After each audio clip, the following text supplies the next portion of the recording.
30 ans d'histoire, 30 ans de lutte, 30 ans de victoire. Il y a beaucoup de débats autour de ça. Mais la Confédération paysanne, depuis 30 ans, au niveau national, c'est aussi des femmes et des hommes qui ont construit politiquement la parole de la Confédération paysanne. C'est des gens qui ont aussi contribué à mettre en lumière tout le travail qui a été fait par les départements. Parce que là, on va assister, Patrice Vidieux, qui est à côté de moi, qui était porte-parole dans les années 2000 et qui est aujourd'hui en responsabilité sur la dynamique syndicale au niveau de la Confédération paysanne, donc a travaillé ce temps, vous présentera un peu l'exercice qui va se dérouler là devant vous. Mais je pense que donc, vont défiler des responsables nationaux, enfin défiler... pas comme un défilé le 14 juillet, on va se succéder ici. Simplement, moi je tenais à insister au départ sur... là, c'est la partie visible de l'iceberg, quoi. La Confédération paysanne, elle serait rien sans tous les gens qui sont dans les départements, les animatrices, les animateurs, tous les paysans et les paysannes qui militent, qui vont dans les CDOA, qui vont accompagner des paysans à côté de chez eux, qui vont porter la parole, qui construisent des actions, qui construisent tout le projet de la Confédération paysanne dans les départements. Et ça, c'est quelque chose de très important. Là, on est sur un temps national, mais il faut absolument rendre hommage à toutes les paysannes et tous les paysans de la Conf dans les départements qui militent de façon très forte et qui font ce que la Confédération paysanne est aujourd'hui.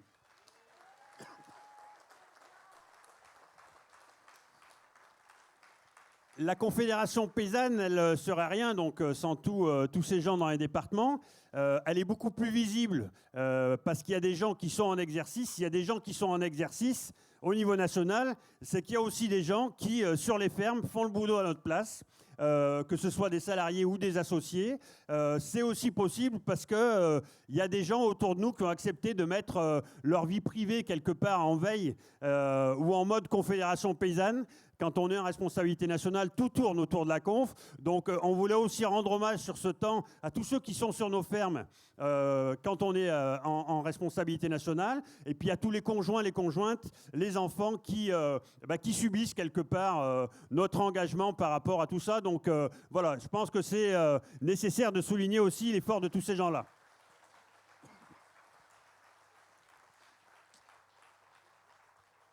Et puis oui, il y a un comité national, la Confédération paysanne, c'est une confédération paysanne, le département, la région et le national. Donc il y a des gens qui, tous les 2 ans, sont élus par le Congrès et qui représentent les confédérations paysannes régionales au sein du comité national. Le comité national, qui est l'instance politique de la Confédération paysanne, et l'instance politique qui se réunit 2 jours tous les 6 semaines à peu près. Il y a les commissions, il y a tous les gens qui travaillent dans les commissions, qui apportent du grain à moudre, qui construisent le projet de la conf. Et puis il y a donc ce comité national qui, par élection, désigne un secrétariat national d'après les statuts. 5, 7 ou 9 membres. Donc il y a eu des équipes à 5, il y a eu des équipes à 7, il y a eu des équipes à 9. Ce qu'on vous propose, ce que va vous présenter Patrice, c'est de revoir les visages qui ont marqué la Confédération paysanne au niveau national depuis 30 ans.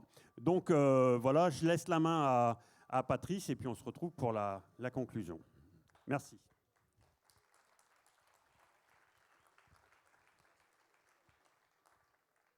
Voilà, donc bonjour à toutes et à tous, pardon. Je suis chargé d'animer ce temps collectif et de gérer le temps, ce qui ne va pas être facile avec des porte-paroles et des secrétaires qui ont l'habitude de parler en public. Je vais déjà leur demander de se rapprocher de l'escalier parce que même s'ils sont restés jeunes et dynamiques, ils ne vont pas sauter les barrières pour monter sur scène. Donc rapprochez-vous de l'intérieur pour accéder à l'escalier. Voilà. Donc... vous savez tous, militants, militantes, sympathisants, amis de la conf, que les luttes syndicales, c'est une longue histoire, c'est une longue suite d'événements, d'actions, et qu'il y a des étapes qui sont marquantes. Hein. La création de la Confédération paysanne en est une. Et il y a 30 ans, il y a eu des événements qui se sont accélérés pour aboutir à la création de la Confédération paysanne. Hein. On n'a pas le temps de faire un rappel historique très précis. Mais il y a 30 ans, il y a eu des assises paysannes qui se sont tenues à Bondy, qui ont réuni quand même 500 délégués de 70 départements, c'est pas rien. pour réfléchir à la création d'une organisation syndicale regroupant plusieurs syndicats déjà existants. Il y a 30 ans, le 29 avril 1987, donc se crée officiellement la Confédération paysanne, et dans la foulée, en décembre 1987, la première Assemblée générale constituante se tenait à Rennes. Donc on va procéder par période. Il y a eu bien sûr la Confédération paysanne est née, il a fallu qu'elle se fasse connaître, qu'elle se fasse respecter, qu'elle se fasse reconnaître dans les instances nationales et auprès de la société. Ça a été l'objectif des premiers secrétariats et aussi de continuer à élaborer le projet d'agriculture paysanne. Donc je vais appeler sur la scène déjà les premiers secrétaires nationaux qui ont porté la parole de la Confédération paysanne de 1987 à 1995.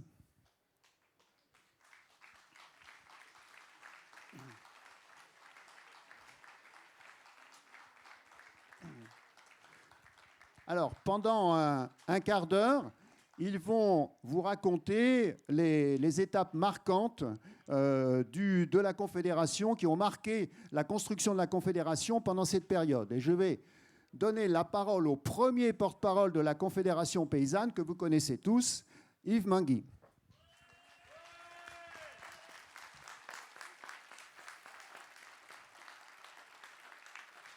Bonjour à tous.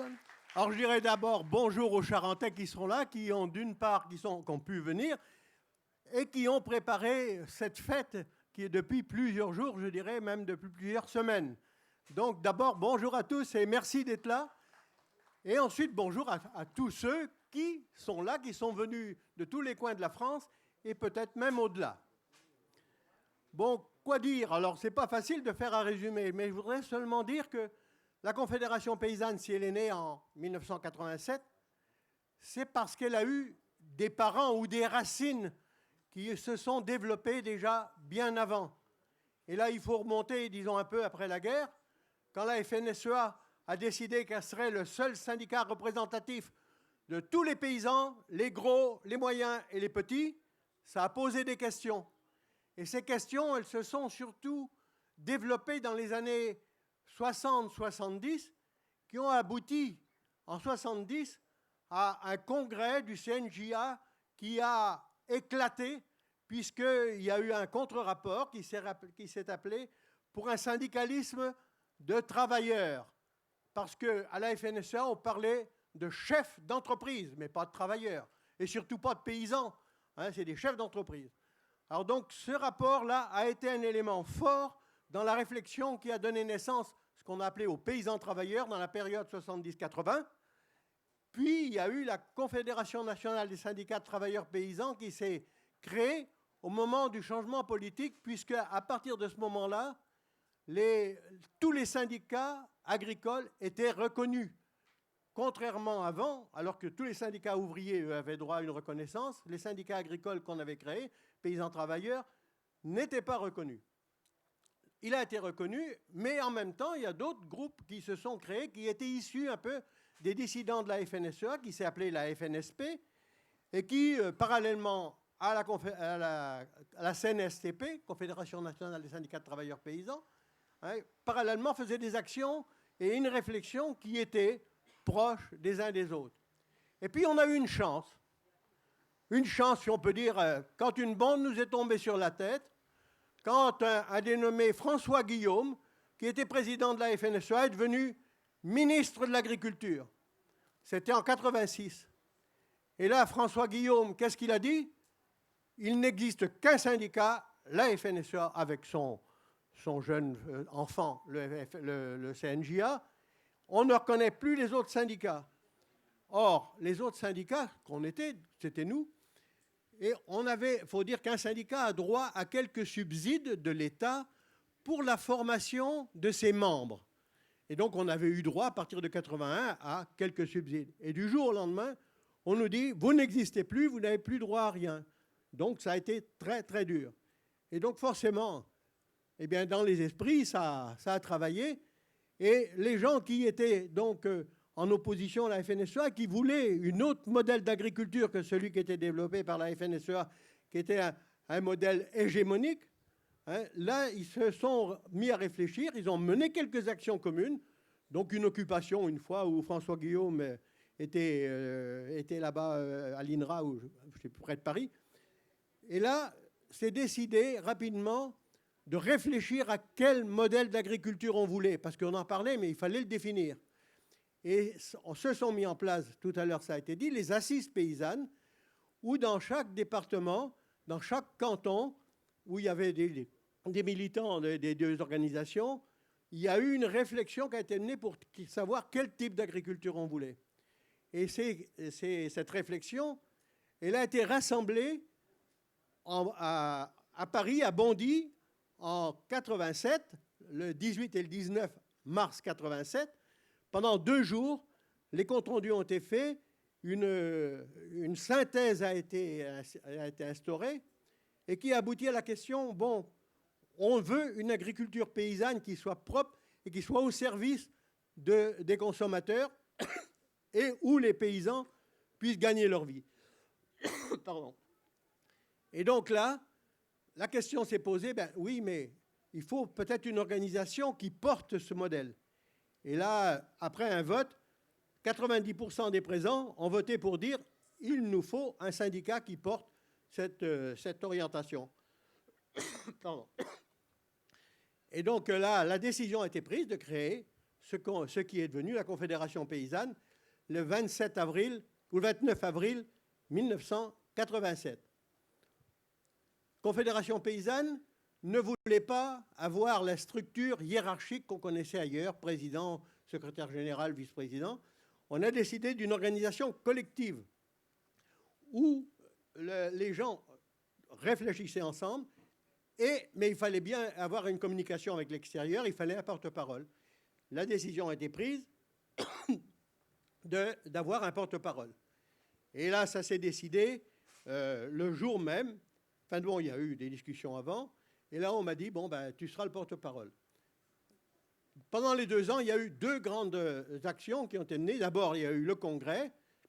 Et pendant toute cette période, l'unification des 2 mouvements, des assemblées générales auxquelles j'ai participé. Et puis, il y a eu... Pardon, oui. Merci. Il va falloir que tu conclues. J'ai fini. Alors, d'un coup, j'ai perdu mon fil. Oui, il y a eu donc une manifestation à Paris qui venait de tous les départements pour justement porter à l'Assemblée nationale et au Sénat un projet d'agriculture paysanne. 45 départements sont venus en char pendant plusieurs jours jusqu'à Paris et cette manifestation a été la première grande manifestation après le Congrès. Et après, il y a eu un labour au pied de la Tour Eiffel. Voilà, j'en arrête là. Je crois que j'ai donné quelques éléments des premiers pas de la Confédération paysanne. Si ce n'est quand même, quand je dis porte-parole tout à l'heure, il faut bien savoir qu'un porte-parole, ça n'est pas plus qu'un autre, parce qu'en fait, tous les militants, c'est eux qui portent la Confédération paysanne. Celui qui porte la parole, il fait que seulement transmettre ce qu'ils ont vécu ou ce qu'ils ont fait. Merci.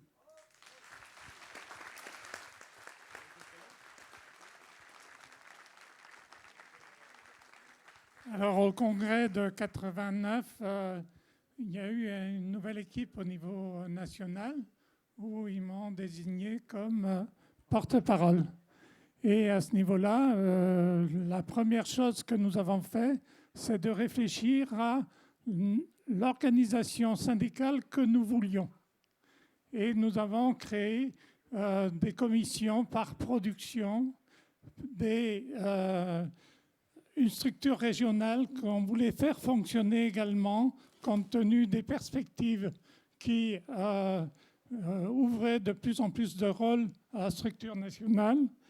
Et nous avons commencé à négocier avec les différents ministères, d'abord, nos moyens financiers. Il est évident qu'une structure syndicale sans moyens financiers n'a pas de possibilité de travail. Et nous avons eu la possibilité, nous avons eu le droit d'émarger à la convention collective agricole qui nous a permis d'avoir des financements exactement 3,6 millions de francs, avec un rattrapage sur les 2 années précédentes où le ministère nous avait oubliés. Et donc, de quoi faire face aux besoins de développement syndical.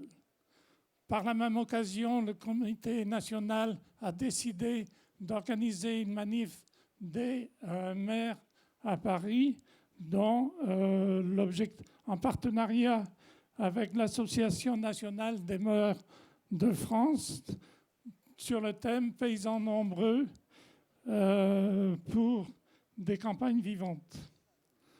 En 1990, nous avons réussi à obtenir la reconnaissance de la Confédération en tant que syndicat. C'est la première fois depuis 1945 que nous avons un décret reconnaissant la Confédération paysanne comme syndicat agricole représentatif. Et à ce niveau-là, les circonstances ont été utilisées par le comité national pour profiter du congrès de Rennes du PS en leur mettant dans la balance où nous entamons au niveau du secrétariat national une grève de la faim à partir du 28 février, ou bien vous arrangez pour nous faire reconnaître comme syndicat agricole à part entière. Et il se trouve que le 28 février, le décret de reconnaissance officielle de la Confédération a eu lieu, ce qui nous a permis donc de pouvoir développer notre organisation. Donc c'est grâce à un rapport de force que nous avons créé à ce moment-là que nous sommes parvenus à obtenir la reconnaissance syndicale. Après, nous avons organisé les journées d'été de Etchari avec 300 militants de la Conf qui ont préparé les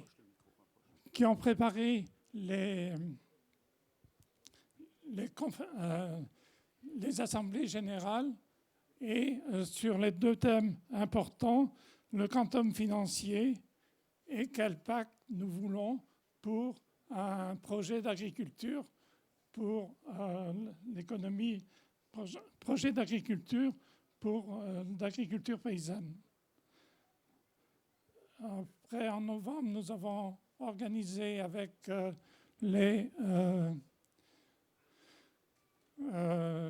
l'association des défenseurs des cas difficiles une association nationale pour leur permettre d'avoir un débouché et de créer les conditions de défense des paysans. Oui, c'est Solidarité Paysan. Ouais. Et puis en 1991, il y avait le projet de réforme de la politique agricole commune sur lequel nous avons déjà préalablement travaillé aux journées d'été et qui qui nous avait mobilisés dans la mesure où la proposition première de McSharry, c'était son objet d'arriver à assurer un revenu pour les paysans et la double fonction des paysans qui était reconnue d'une part en tant que producteurs, mais également en tant que protecteurs de l'environnement et du développement rural. Nous avons obtenu disons que le projet était bien. Le problème, c'est que 10 mois après, ils ont oublié ce premier point et qui a créé des conditions de remise en cause de notre accord sur les propositions McSharry. Voilà un peu quelques mots. Merci Guy. Oui. Je vais donner la parole maintenant au troisième porte-parole de cette période, Gaby Dewaal. Bonjour à tous.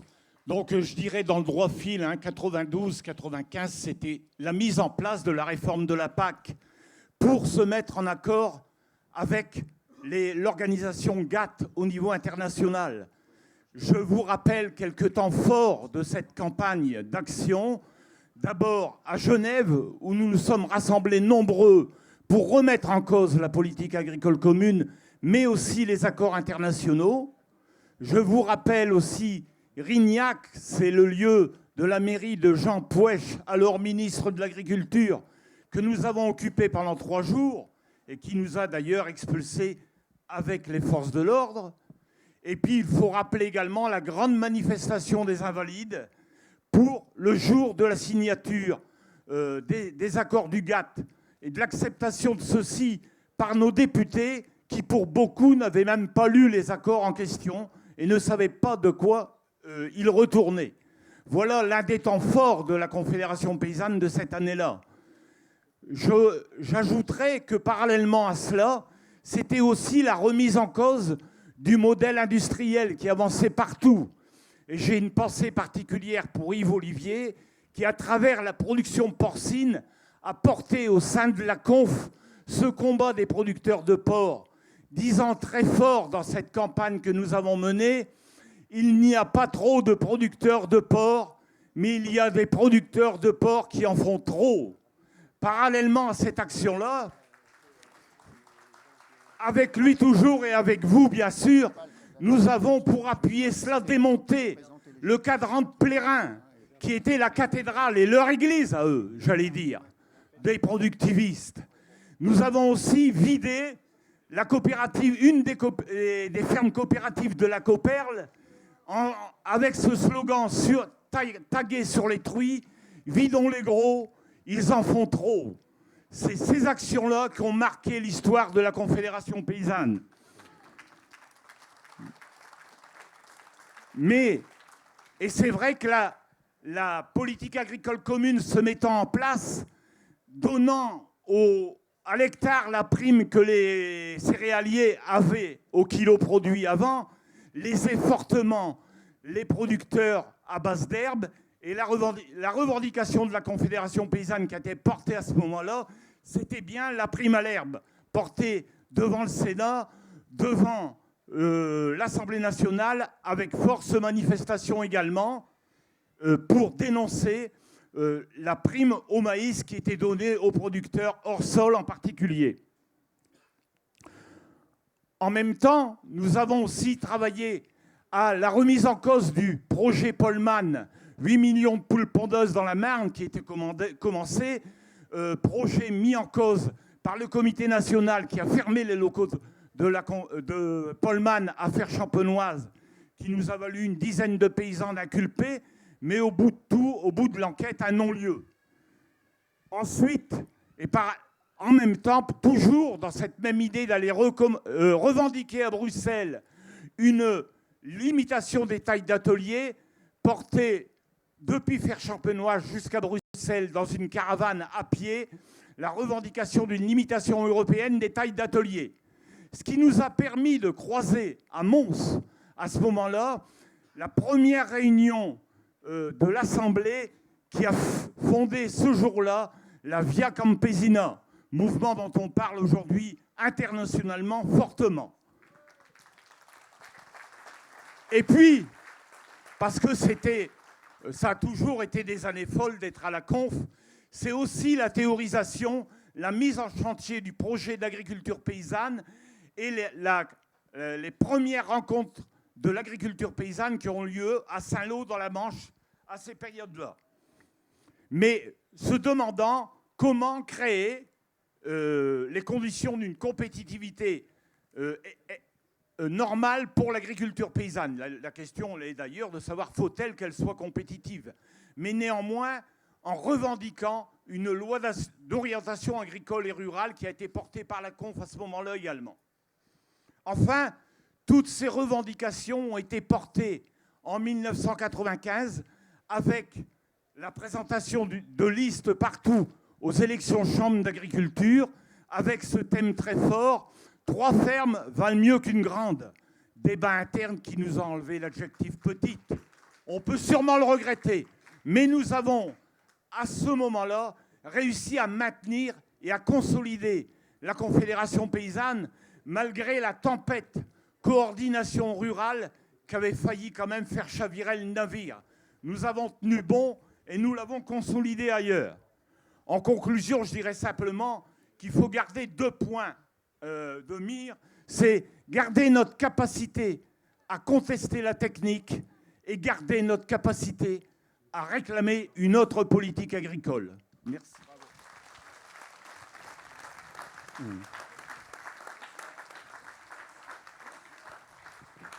Bien, merci beaucoup Gabi. Je vais quand même vous citer les secrétaires qui sont sur la scène.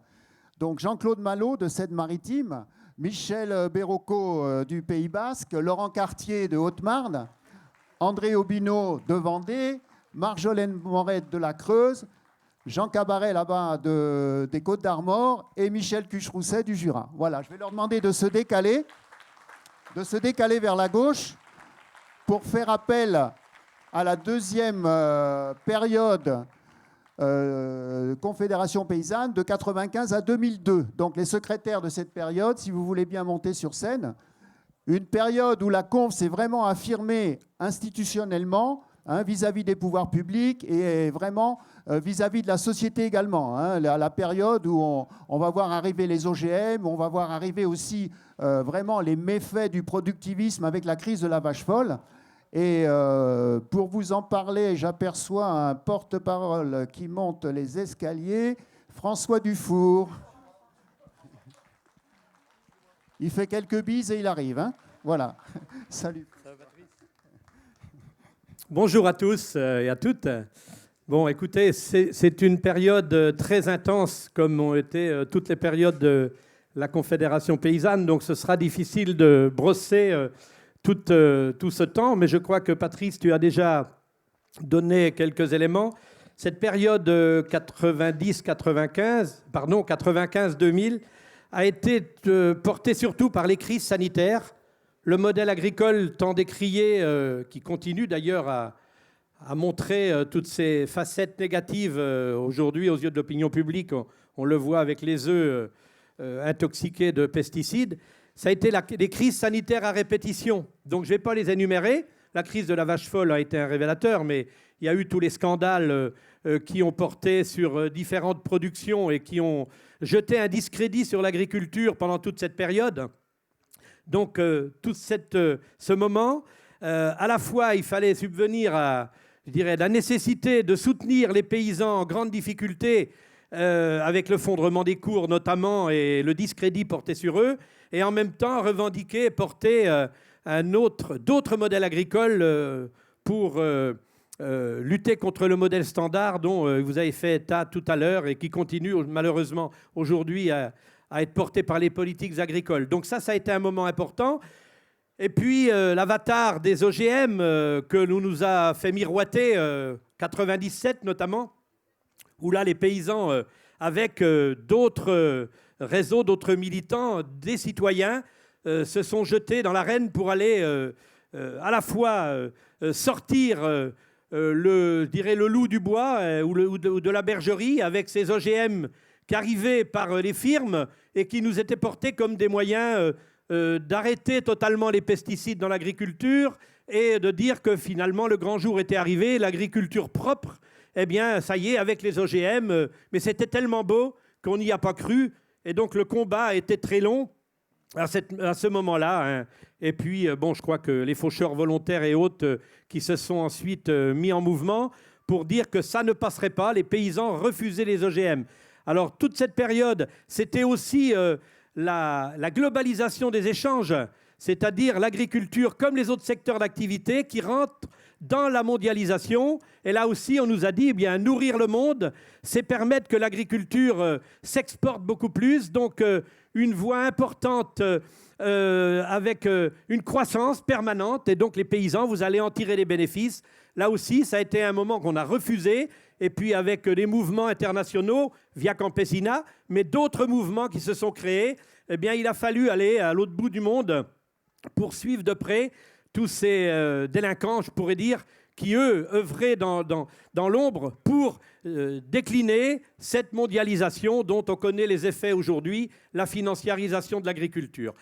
Et puis, ça a été aussi un moment important, je crois, que pour la Confédération paysanne, eh bien, d'ancrer dans la société civile, avec la société civile, l'agriculture. Sortir, briser les corporatismes. Et ça a été la naissance d'Attaque, hein, l'association qui s'est créée donc pour taxer les transactions financières et de se dire qu'à partir du moment où on met un caillou dans l'engrenage, eh bien, on pourrait redistribuer, apporter un revenu à toutes ces personnes qui, à travers le monde, par l'appel financier de ces transactions, eh bien, de faire en sorte eh bien, que tout le monde puisse retrouver son compte. Donc, je m'arrêterai là, mais ça a été un moment euphorique, je dirais, avec, au sein de toute l'équipe et les équipes dans les départements pour faire en sorte que la Confédération paysanne, eh bien, à travers la société civile, soit prise en compte, soit soutenue, parce que l'agriculture paysanne, parce que les paysans nombreux sur les territoires, eh bien, c'est l'intérêt de tous. Donc ça a été une période vraiment euphorique, mais il y aurait tellement de choses à dire qu'on y passerait 2 jours. Voilà. Merci François. Je ne vais pas dire un petit mot sur le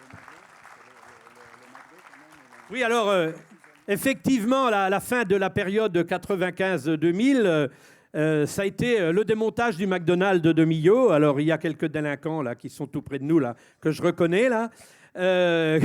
Donc, ça a été l'embastillement de José, mais pas seulement de lui, de d'autres paysans hein, qui ont donc été à l'époque mis à l'index, je dirais, hein, qui sont très ciblés. Et au moment, en plus, un tournant où l'État français, la justice, nous dit, eh bien, pour sortir de prison, il faut apporter des cautions. Chose que l'on n'avait jamais vue en France, qui existe dans d'autres pays, notamment aux États-Unis, et où il y a eu le refus des paysans de donner une caution, alors qu'il y a eu un soulèvement un peu dans ce pays, où beaucoup de gens ont dit, mais on ne peut pas laisser des paysans en prison pour notamment la cause qu'ils défendent. Hein, le démontage du McDonald's, c'était en réponse au fait que les États-Unis taxaient, surtaxaient les produits, notamment les produits au lait cru, qui venaient d'Europe, qui venaient de France, en disant on ne veut pas consommer de ces produits. Et en même temps, c'est l'agriculture standardisée qui doit, totalement industrialisée, qui doit, dans la mondialisation, prendre le dessus. Donc, vous, avec vos produits d'identification, avec vos AOP, vos AOC, eh bien, on refuse que le commerce international reconnaisse toutes ces productions qui sont multiples et qui font la richesse des paysanneries du monde. Eh bien, c'était donc un moyen de réponse à cette taxation, et notamment le Roquefort, qui faisait partie du lot de fromage qui allait être taxé par les Américains. C'est un vieux conflit, c'est un conflit qui perdure. Tout n'est pas terminé. Il y a eu beaucoup de ce qu'on appelle l'organe de règlement des différends de la mondialisation qui ont traité de ces accords internationaux et qui ont condamné parfois les États-Unis ou d'autres pays parce qu'ils s'étaient érigés à des règles de protectionnisme alors qu'ils voulaient ouvrir l'agriculture au monde. Donc cette période du démontage du McDo et l'arrivée, je dirais, des paysans de l'Aveyron et José, eh bien, a permis, je pense, d'ouvrir la Confédération paysanne aux yeux de l'opinion publique comme vraiment le phare pour, pas n'importe quel phare, parce que dans l'agriculture, il y avait déjà des phares qui avaient été ouverts avant, avec le réseau de Madame Lambert notamment, l'agriculture raisonnée. Ce n'était pas ce phare-là, il fallait l'éteindre, mais le phare de la Confédération paysanne, avec effectivement José en porte-voix, qui a pris la succession de porte-parole d'ailleurs en 2000, eh bien, c'était le moyen vraiment d'ouvrir la Confédération paysanne comme une organisation, je dirais, ouverte sur le monde, mais capable de porter un vrai message et de briser les corporatismes avec la société, de montrer que l'agriculture doit continuer à exister et qu'on doit la défendre jusqu'au bout. Et puis, eh bien, vous êtes ici les éléments marquants de toute cette continuité. Voilà. Je n'irai pas plus loin parce que ce serait long aussi. Merci beaucoup, François. Merci. Alors, je vais vous citer également les secrétaires qui sont présents sur scène. Jean-Pierre Leroy de Gironde, Christian Boisgontier de l'Orne, Marie-Agnès Fouché du Loiret, Pierre-André Deplot de la Loire, Francis Poineau du Pays Basque, Marie-Hélène Chancelier de Vendée Ils ont tous activement participé au secrétariat national. Et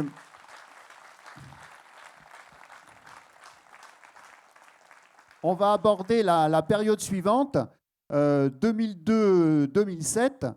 Et là, je vais demander donc au secrétaire présent de monter. On a un manque de porte-parole sur cette période. Ils n'ont pas pu tous venir.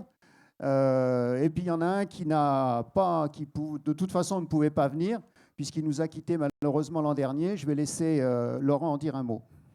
Oui, on ne peut pas... On peut pas célébrer les 30 ans de la Confédération paysanne sans avoir un mot et une pensée pour Nicolas Dintz, qui a donc été porte-parole dans les années 2000 et qui est décédé il y a un an. Nicolas, il y en a plein qui le connaissent bien mieux que moi, mais Nicolas qui a porté haut les couleurs de la Confédération paysanne sur des dossiers qui sont malheureusement toujours d'actualité, qui sont notamment les dossiers des travailleurs migrants saisonniers sur lesquels l'exploitation des travailleurs, mais on y reviendra après, qui a trait à un système agricole qui est mis en place, qui a trait à l'industrialisation de l'agriculture. Voilà, Nicolas nous a quittés il y a un an et simplement, ça nous semblait important de l'associer aussi à cette fête des 30 ans de la Confédération paysanne. Merci Laurent.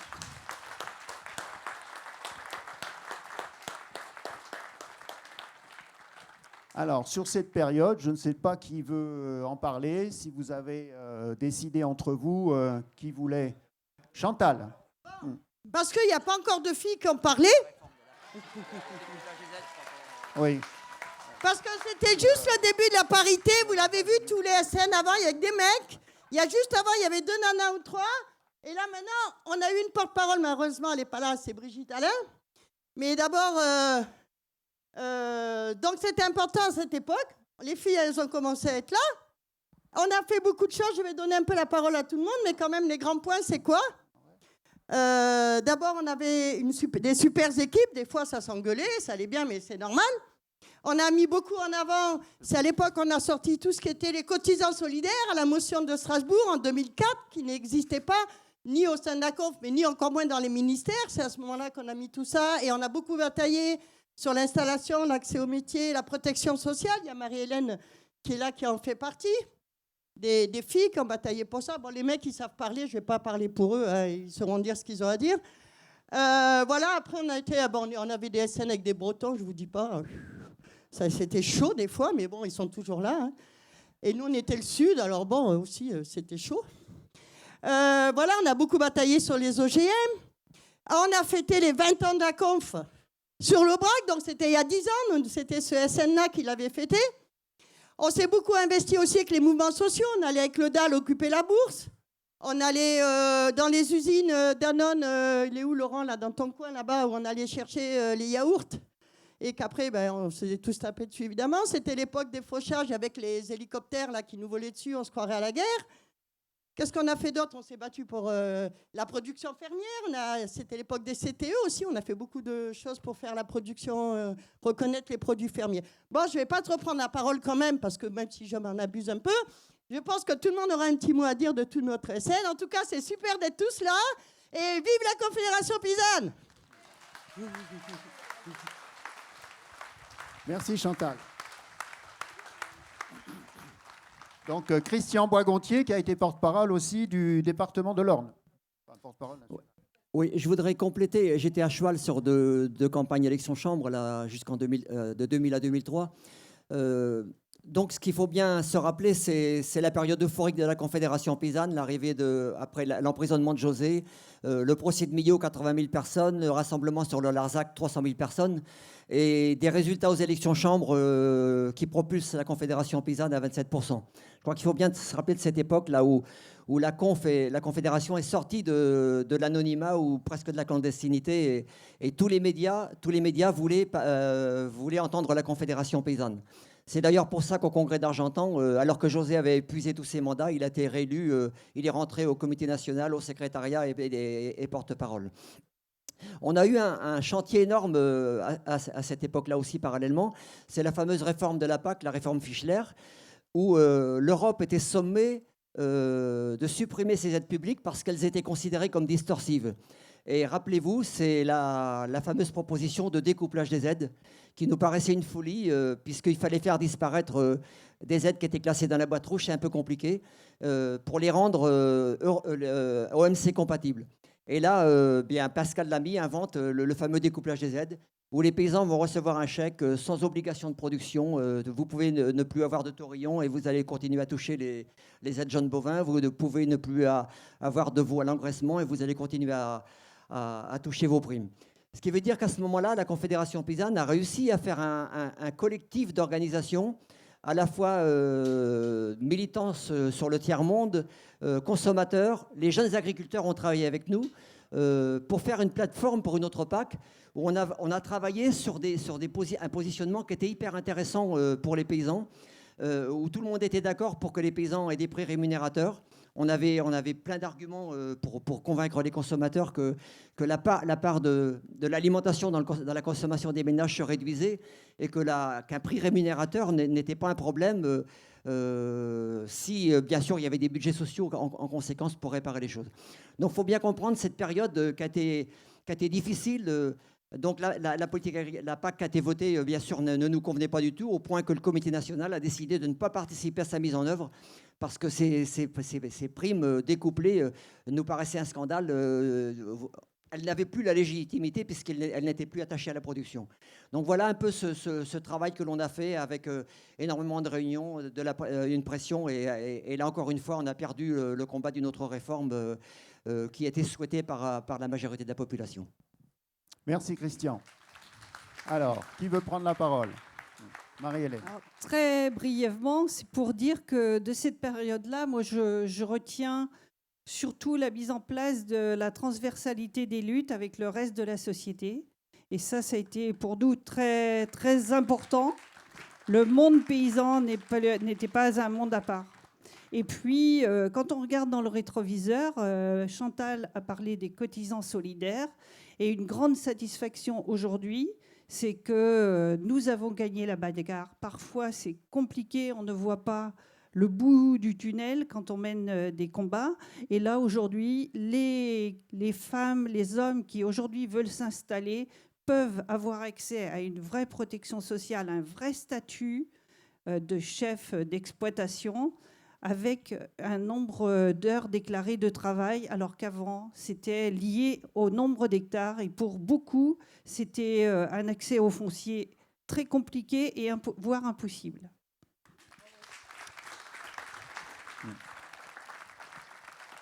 Voilà, donc c'était Marie-Hélène Chansonnier qui nous vient du département de Vendée. Et je passe la parole à Jean-Jacques Non, ne vous disputez pas. Allez, Jean-Jacques Bailly de Haute-Marne. Alors moi, je vais simplement faire une petite anecdote chère, je pense, importante pour tous les trésoriers qui sont passés à la conf et qui est passée un peu inaperçue, mais c'est issu d'une lutte anti-EGM, une action qu'on a menée dans les années 80, je sais pas, 98, quelque chose comme ça, où on a été on est passé donc au tribunal et on a perdu successivement tous les recours de défense, puisque c'était contre Monsanto. Je crois que c'était à Toulouse. Marie-Christine, elle le sait bien, puisqu'elle est là. Et donc, on a été... moi, quand je suis arrivé trésorier, on avait une somme qui était là, prévue pour payer. Je crois que ça tournait autour de 80 ou 100 000 euros quand même dans nos comptes. C'était pas rien. Et ça pesait très fort sur nous. Et on a fini par se rendre compte que Monsanto, qui à l'époque n'arrêtait pas de faire des fusions, absorptions dans ces consortiums d'entreprises, on s'est rendu compte à un moment que Monsanto qui nous attaquait au tribunal était une structure fantôme. Elle n'existait plus, elle avait été reprise par une autre, elle avait été absorbée par une autre, mais elle continuait de faire venir des huissiers, faire venir des avocats contre nous, alors que la structure était fantôme. Quand on s'en est rendu compte, on est allé tout simplement leur dire mais attendez, là, il n'y a plus lieu de payer cette somme-là puisque vous n'existez plus. Et donc, voilà, on n'a jamais payé cette somme-là et Monsanto s'est trouvé le bec dans l'eau. Merci Jean-Jacques. Donc Gérard Durand qui a été porte-parole et qui nous vient de Loire-Atlantique. J'étais porte-parole 2005-2007, oui, avec Régis Auchard. Donc bonjour à tous. Comme ça a été dit, donc cette période-là, c'était la période où il y avait beaucoup le combat contre les OGM, la suite de tous les rassemblements altermondialistes à Porto Alegre et avec la Via Campesina. Donc on y a participé beaucoup. Moi, ce dont je me souviens, c'est qu'il y avait débat déjà en ce temps-là entre notre participation évidente à tout ce mouvement social international et français et la place de notre structure syndicale de défense au jour le jour des producteurs X ou Y, quoi. Et ce débat-là est récurrent à la conf, il existe encore, il existait à ce moment-là. Donc je me souviens, Chantal en a fait état un petit peu, je me souviens que des fois c'était animé au secrétariat là-dessus, entre autres. On était, pour la petite histoire, en secrétariat 9, ce qui n'existe plus depuis bien longtemps, depuis ce temps-là. En cette période-là, on a géré aussi l'agrandissement de la maison de Bagnolet. Et puis on a été jusqu'aux élections 2007 et préparé la campagne de 2007, quoi. Juste pour une petite anecdote que je me souviens avec Régis, et puis je ne sais plus qui était dans la délégation, on avait été voir le nouveau ministre de l'Agriculture qui était Dominique Bussereau, et on arrive dans son bureau, et ce loustic-là, il avait la télé d'allumée, et nous, on était en délégation officielle Confédération Paysanne. Il nous regardait tout juste, il regardait la télé pendant qu'il nous recevait. On ne pouvait pas imaginer qu'il fasse la même chose avec la FNSEA. Mais c'est pour dire l'ambiance qu'il y avait en ce temps-là, quoi. Merci Gérard. Olivier. Donc Olivier Keller qui nous vient de l'Ardèche. Merci à tous d'être ici. Beaucoup de choses ont été dites. Et pendant cette période, je compléterai. À mon avis, la convergence des luttes est née réellement à ce moment-là. Et un des grands succès que nous avons eus, ça a été le non à la Constitution, puisque nous avons créé tous les arguments alimentaires pour que les co-citoyens et les concitoyens français votent contre cette proposition. Et puis, dans la convergence des luttes, il y a effectivement, à quelques mois près, aujourd'hui, c'est les 20 ans des OGM en France et de nos luttes, puisque ça a commencé en 1997. Et je fais partie, avec toute l'équipe qui est derrière moi, mais surtout avec vous, de toutes les capacités de persuasion que nous avons eues pour s'allier toute la société civile contre ces OGM.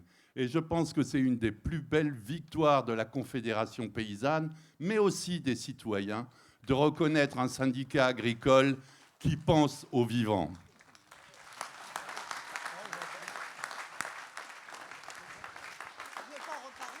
C'est bon. Faut que j'arrête. Bon. Alors, Paul Deloire, du département de la Loire, évidemment. Voilà, moi j'ai fait 1 an au secrétariat national de 2005 à 2006. Donc je ne vais pas revenir sur tout ce qui s'est dit, hein. C'est vrai qu'il y a eu plein de choses qui se sont vécues. C'était une équipe qui était diverse, où il y a eu des débats, des fois durs, mais je tiens quand même à dire que j'ai apprécié qu'elle se soit faite dans le respect des positions de tout le monde. Et c'est ça qui était très intéressant, je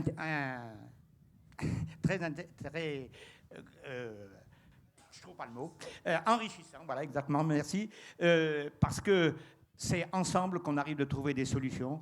Et du coup, je ne regrette pas du tout cette période-là, c'est très enrichissant, comme je l'ai dit, et j'encourage tout le monde à se mobiliser pour la continuation de la conf. Elle a 30 ans, mais elle a encore un long avenir devant elle. Merci.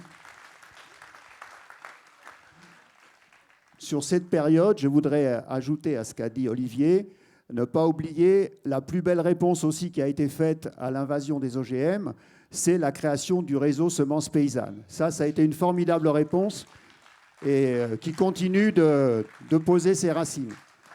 Alors, je crois que tout le monde... non, il y a Guy Bessin, là, de la Manche, tu ne veux pas dire un petit mot? Bonjour, tu n'as pas un petit message? Un petit message d'espoir? Non, bonjour à tous. Ce qui a aussi marqué cette période-là, et bon, moi qui suis d'un département laitier, c'est toutes les luttes laitières contre la baisse du prix du lait. Et la conf a a essayé de mobiliser, et entre autres, ça a été évoqué tout à l'heure, s'attaquer à Danone, etc. Et ça a été une bonne partie de notre activité sur les questions laitières. Et la question de l'élevage aussi également, qu'on a essayé de soulever, et le fait de la bagarre pour sauver l'élevage, qui aujourd'hui est une évidence pour tous, mais qui à l'époque ne l'était pas. Merci Guy. Donc, sur cette période-là, les porte-paroles qui ne sont pas là, je vais essayer de les citer quand même sans en oublier. Il y a eu José Bové, bien sûr, il y a eu René Louaille, il y a eu Brigitte Alain, dont a parlé Chantal, il y a eu Jean-Émile Sanchez, Nicolas Duns, et je crois que j'ai oublié personne. Voilà. Donc, je vais appeler pour la période 2007-2013. Si, j'ai oublié Régis Auchard, je pense que c'était cette période-là. Je ne sais plus où il était à cheval sur les... Régis Auchard également du Tarn-et-Garonne. Donc, je vais appeler les secrétaires de la période 2007-2013.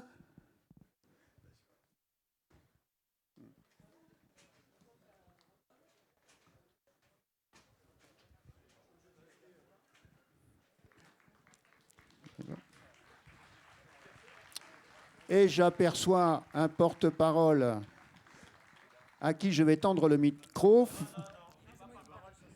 Ah, c'est qui alors?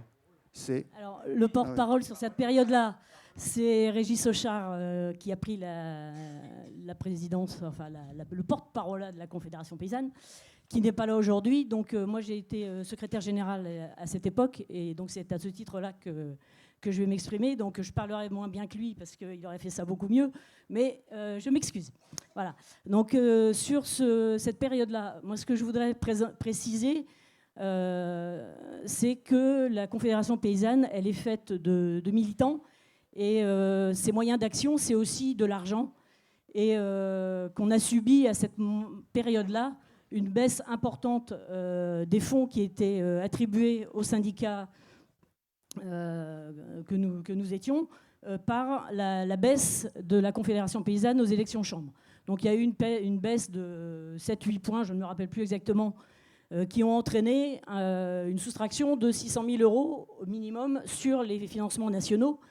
Et je pense qu'il est important aussi, même si le temps est plutôt festif et joyeux, on va dire, de faire remarquer que ces difficultés-là, elles existent, et que quand on arrive secrétaire national dans ces circonstances-là, eh ben, on n'a plus qu'une chose à faire, c'est de relever ses manches et d'essayer de gérer. Donc la baisse, elle a eu lieu aux élections de janvier 2007. Et moi, avec l'équipe une partie de l'équipe qui est ici, on est arrivé au printemps. Donc il y avait déjà eu une partie de licenciements et de départs volontaires qui avaient été engagés. Et il a fallu, bien sûr, dans cette période-là, réorganiser le fonctionnement de la Confédération paysanne au niveau du travail à Bagnolet. Et ça n'a pas été chose facile. Voilà, donc c'est quelque chose que je voulais dire aussi, parce que ça fait partie du travail du militant, et que la vie de secrétaire national n'est pas toujours rose, même si, comme l'a dit Laurent Pinatel ce matin encore dans un atelier, c'est une expérience passionnante, et que les difficultés que les uns et les autres on a pu subir ou vivre pendant nos périodes de mandat, que tout ça ne décourage pas les jeunes qui ont envie, parce que c'est certain que humainement et personnellement, ce sont des temps extrêmement forts, et qu'on rencontre des gens inoubliables, et que les difficultés du vécu ne soient pas une entrave à la poursuite de l'organisation. Alors ce que je pense par rapport à ça, aujourd'hui, avec quelques années de recul, c'est qu'on a un outil au sein de la Confédération paysanne qui s'appelle statut et conflit, et je plaiderais volontiers pour que cet outil-là soit peut-être plus utilisé comme régulateur interne dans les rapports entre les gens, et que de temps en temps, on est dans des postes où on est exposé, recours à cet organe interne pour dédramatiser et faire tomber un peu la pression qui pèse sur les épaules des gens en poste. Voilà, donc ça c'est un appel personnel que je fais aux équipes qui ont encore du travail devant elles. Donc ça c'était un petit peu juste mon introduction. Donc sur le temps de secrétariat pas plus à cette époque, non. Sur le temps de secrétariat, donc on est passé d'une équipe à 9 dans l'équipe précédente. Pour des questions budgétaires, on est aussi passé à une équipe de SN à 5. Donc SN resserré dans la question de gérer un peu mieux les finances de la conf, du moins d'adapter les équipes à l'argent dont on disposait. Donc cette équipe, elle a eu quand même comme gros bénéfice, c'est que qui dit équipe resserrée dit peut-être cohésion plus facile. Ça veut dire aussi peut-être efficacité plus facile parce que les temps de réunion passent moins en débat un petit peu trop long.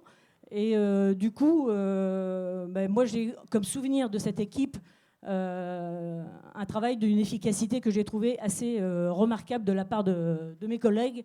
Donc je voulais juste mettre en exergue deux ou trois sujets qui ont été abordés à cette période-là.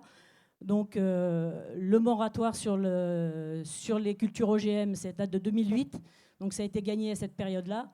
Le Grenelle de l'environnement avec la première prise en compte de la nécessité de diminuer la consommation de pesticides, ça date de cette période-là. Donc Jacques Pasquier m'a ferraillé auprès du ministère de l'Environnement pour pousser ces choses-là. Donc je pense que ça fait partie des choses dont on peut être fier d'avoir initié ces virages-là dans la société. Et puis, dernier gros sujet de l'époque, c'est tout ce qui avait trait à la politique agricole commune avec le bilan de santé de la PAC. Donc ça qui a été peut-être énormément discuté en secrétariat, mais aussi porté de façon très, je dirais, professionnelle par Régis à cette époque-là, auprès du ministère de l'Agriculture, et qui a permis d'aboutir quand même à la surprime des 50 premiers hectares dans l'application de la PAC. Et ça, c'était une des premières prises en compte du rôle des petites fermes dans l'agriculture. Et c'était une façon de reconnaître que les petites fermes, oui, elles pouvaient avoir 30 € à l'hectare de plus sur leur Z-PAC. Et c'était un début. Voilà. Donc ça, c'est la période SN 2007-2009. Sur 2009-2011, donc là, j'étais aussi secrétaire général. Et les grosses actions qui ont été... Donc là, on est repassé sur un SN à 7. Les grosses actions qui ont été menées à cette période-là, c'est l'occupation de la maison du lait sur le travail par rapport aux interprofessions, donc avec l'objectif d'obtenir la représentation de la conf dans les interprofessions. C'était un combat ancien, vous en avez déjà entendu parler tout à l'heure. Et là, on est arrivé à un moment où on s'est dit on ne sort pas de la maison du lait tant qu'on n'a pas gagné quelque chose là-dessus. Donc toutes ces discussions, elles sont aussi, c'est ce qu'il faut savoir aussi dans le travail des secrétaires nationaux, c'est que c'est aussi de la discussion avec les politiques et qu'il n'y a pas d'action qui paye s'il n'y a pas en même temps le lien avec les politiques qui se fait pour gratter des choses et pour obtenir des victoires. Donc la victoire sur les interprofessions, elle ne s'est pas faite connaître tout de suite, il a encore fallu attendre quelques temps. Donc on a tenu 6 semaines l'occupation de la maison du lait avec grève de la faim. Il y avait, je ne sais plus exactement combien de grèves